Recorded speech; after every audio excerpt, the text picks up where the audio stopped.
ನೀವೇನಾದ್ರೂ 10 ಕೆಜಿ ತೂಕ ಜಾಸ್ತಿ ಇದ್ದೀರಾ ಅಂತಂದ್ರೆ ನಿಮ್ ಕಾಲ್ಗಳ ಮೇಲೆ ಎಷ್ಟು ಹೊರೆ ಬೀಳುತ್ತೆ ಗೊತ್ತಾ? ಗೊತ್ತಿಲ್ಲ ಅಂದ್ರೆ ಈ ವಿಡಿಯೋನ ಇವಾಗಲೇ ಸೇವ್ ಮಾಡ್ಕೊಳ್ಳಿ. ನಮ್ಮ ದೇಹ ತೂಕ 1 ಕೆಜಿ ಜಾಸ್ತಿ ಇದ್ರೂ ಕೂಡ ನಮ್ಮ ಕಾಲ್ಗಳ ಮೇಲೆ 3 ರಿಂದ 4 ಕೆಜಿ ಅಷ್ಟು ಎಕ್ಸ್ಟ್ರಾ ಪ್ರೆಷರ್ ಬೀಳುತ್ತೆ. ಅದೇ ರೀತಿ ನಮ್ಮ ಬೆನ್ಮೂಳೆ ಮೇಲೆ 2 ರಿಂದ 3 ಕೆಜಿ ಆಗಷ್ಟು ಎಕ್ಸ್ಟ್ರಾ ಪ್ರೆಷರ್ ಬೀಳುತ್ತೆ.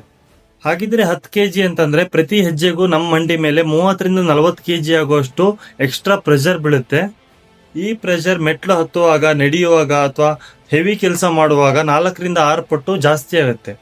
ಅದಕ್ಕೆ ತೂಕ ಜಾಸ್ತಿ ಇದ್ದವರಿಗೆ ಮೂಳೆ ಸೌತ, ಸೊಂಟ ನೋವು, ಮಂಡಿ ನೋವು ಬೇಗ ಶುರು ಆಗುತ್ತೆ.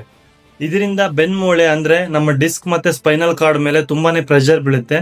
ಬಗ್ಗಿ ಕೆಲಸ ಮಾಡುವಾಗ, ಹೆವಿ ಏನಾದ್ರು ಎತ್ತಬೇಕಾದ್ರೆ ಸೊಂಟ ನೋವು, ಮಂಡಿ ನೋವು ಅಂತ ಹೇಳಿ ಡಾಕ್ಟರ್ಸ್ ಹತ್ರ ಹೋದ್ರೆ ವೇಟ್ ಕಡಿಮೆ ಮಾಡ್ಕೋಬೇಕು ಅಂತ ಹೇಳ್ತಾರೆ. ಆದ್ರೆ ತುಂಬಾ ಜನ ತುಂಬಾ ತರ ವೇಟ್ ಕಡಿಮೆ ಮಾಡ್ಕೊಳಕ್ಕೆ ಟ್ರೈ ಮಾಡ್ತಾರೆ. ನೀವು ಏನಾದ್ರೂ ಈ ತರ ಸಮಸ್ಯೆಯಲ್ಲಿ ಸಫರ್ ಪಡ್ತಾ ಇದ್ರೆ ಖಂಡಿತ ನೀವು ವೇಟ್ ಲಾಸ್ಗೆ ನನ್ನ ಕಾಂಟ್ಯಾಕ್ಟ್ ಮಾಡಬಹುದು. ನೀವು ತೂಕನ ಸರಿ ಮಾಡ್ಕೊಂಡು ಫಿಟ್ ಆಗ್ಬೇಕು ಅಂತಂದ್ರೆ ಫಿಟ್ ಅಂತ ಕಮೆಂಟ್ ಮಾಡಿ, ನಾನು ನಿಮಗೆ ಪರ್ಸನಲ್ ಆಗಿ DM ಮಾಡ್ತೀನಿ. ಮೊಣಕಾಲ್ ನೋವಿಗೆ ಕಾರಣ ವಯಸ್ಸಲ್ಲ, ನಿಮ್ ತೂಕ. ನಿಮ್ ತೂಕನ ಇವಾಗಲೇ ಸರಿ ಮಾಡ್ಕೊಳ್ಳಿ. ಸೊ ಈ ವಿಡಿಯೋನ ಆದಷ್ಟು ನಿಮ್ಮ ಫ್ಯಾಮಿಲಿಗೆ ಶೇರ್ ಮಾಡಿ.